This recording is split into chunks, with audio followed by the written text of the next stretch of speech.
We're about to talk about it at 6:22 on this Wednesday here on the Rod Arquette Show. The state of Utah is really now getting down to what you would call the brass tacks when it comes to possibly taking a look at reclaiming federal lands here in the state of Utah. What is it, about 67% of the land here in the state of Utah is currently controlled by the federal government. I think we're second only to Nevada. Maybe Idaho has a little bit more, but we're trying to get it back. I mean, just think what this could do for the state of Utah and its budget if we were allowed to have control of that land and possibly even develop it. The energy resources that are there are minerals there. You just never know. Well, the state apparently held an informational meeting this afternoon in the auditorium at the state office building to kind of analyze the cost, the benefits of taking the land from the feds. Joining me now on our Newsmaker line is State Representative Ken Ivory, who's been very involved in this effort over the years, to talk about this a little bit. Ken, how are you? Thanks for joining us again.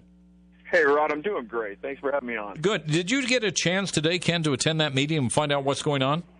You know, I did. I was in Atlanta at a legislator conference, and I flew back. I was about 20 minutes late, but I got to catch most of it. What is the analysis? What are some of the highlights and lowlights of this? Well, I think what they were doing was just kind of information on the process. But think about what happened, Rod. You had people able to come to a meeting, express their concerns across the spectrum: environmental quality, economic impact, access to the minerals and the resources, and express what they're doing to a level of government that's accountable and can get things done. Try that in Washington. What were some of the comments being made, Ken? What was the discussion like? Well, you know, some of the comments are the kind of misguided comments that, we'll lose access to the national parks and lose access to our heritage sites. You know, Rod, those things have already been excluded out of the bill by the choice of the legislature, and there are other areas that we may protect as recreation or open space. So there were a lot of comments that way. There were some comments that, this is clearly unconstitutional. Well, you know, if you actually read your Constitution, in Article 4, Section 3, Clause 2, it says Congress shall have the power to dispose of the lands. And so their power is to dispose, not keep them. And so that's, you know, those kinds of things were coming out, but that's just education that we need to get to. People don't realize that Illinois was once 90% federally controlled, Missouri, Arkansas, Louisiana, down to Florida, and one man in Congress, Rod, one man stood up and said, I'm going to battle on this issue, and he battled and rallied Congress, and Illinois is not 90% federally controlled. In fact, they're less than 5%. I have heard over the past, Ken, all kinds of figures being tossed around as to what it would mean to the state if we, in fact, were able to get some of this land back and actually bring it under control. What would it cost us to supervise and oversee all that land, and what are the cost benefits if we had access to that land? Well, that's exactly what the study is all about, is really nailing down and quantifying that very issue. But let me give you just a couple data points. The Institute for Energy Research just 3 months ago came out with a comprehensive study that there's $150 trillion, with a T, $150 trillion just in minerals locked up in the federally controlled lands in the lower 48. The U.S. Government Accountability Office, the chief auditor for the United States, just last year testifying to Congress, said there's more recoverable oil in Utah, Colorado, Wyoming than the rest of the entire world combined. And then you couple that with federal forest policies that are now managing our forests for maximum combustion, and we would get our state forester, Dick Buehler, very dedicated forester, we'd get him in managing the forest throughout the state in the very fine manner that we manage our state forests, and they would not be a liability. They'd be an asset like they used to be, where you were putting money right into classrooms from the renewable resource from the forest. Why is the federal government so reluctant in trying to work with the states, in your opinion, Ken? Well, Rod, you know that as well as anyone. Government's about power and control.